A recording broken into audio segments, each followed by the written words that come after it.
Alphonse Walter, vous êtes un personnage qu'on ne devrait pratiquement plus présenter ici dans le pays de Beach.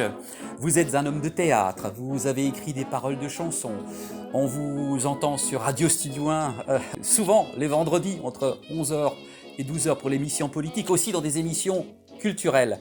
Mais avez-vous le temps pour faire autre chose encore ou pas? Parce que le temps est précieux pour vous quand même.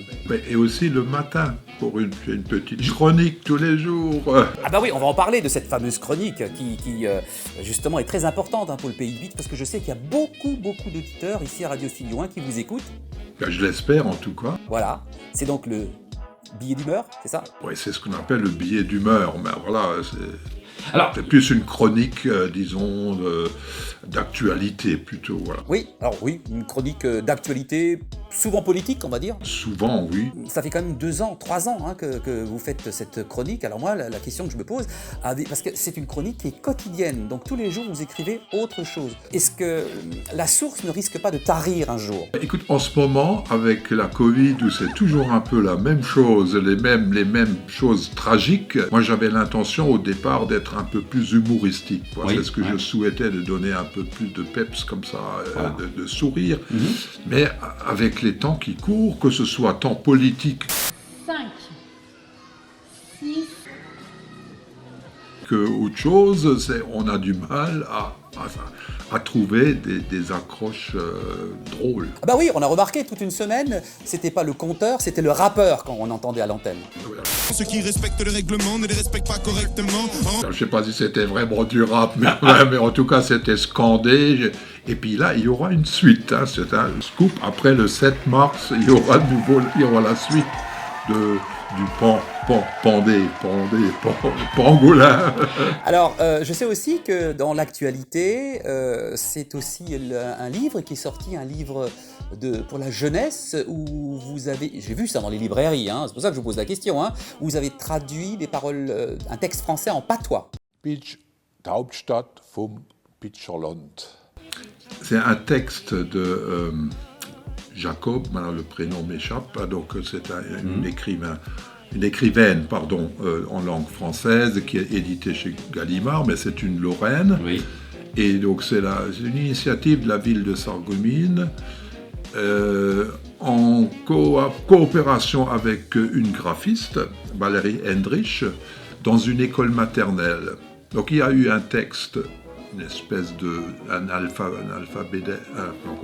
abécédaire, voilà, pardon, un abécédaire, et donc avec A comme ami, etc. Et elle a écrit ça en français, et j'ai pu le traduire en dialecte, en notre dialecte, j'ai mis dans le dialecte de Sarreguemines.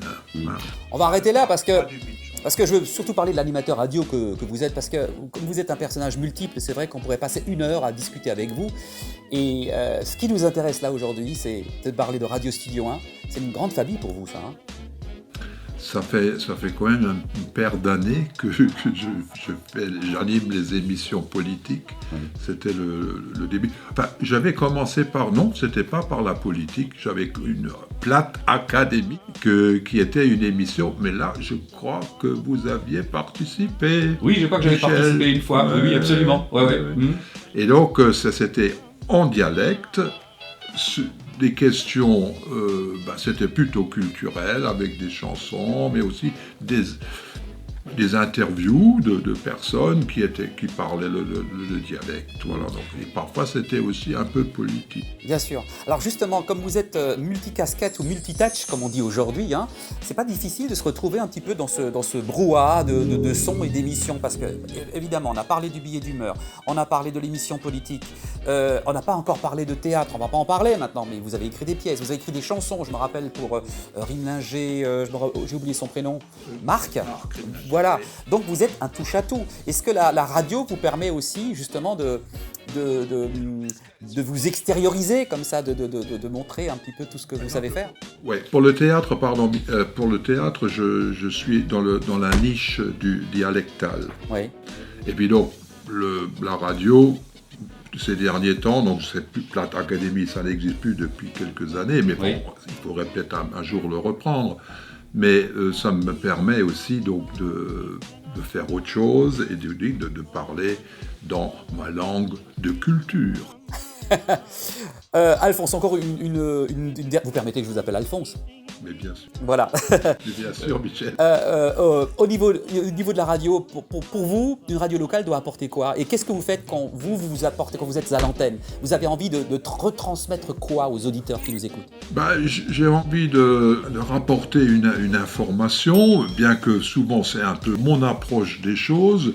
Je leur demande pas absolument de le partager, mais c'est ma façon de voir et je pense qu'elle essaye d'être malgré tout objective et donc je n'essaye de ne pas déformer la réalité, quoi. Même je suis engagé aussi. Ah oui, on le remarque.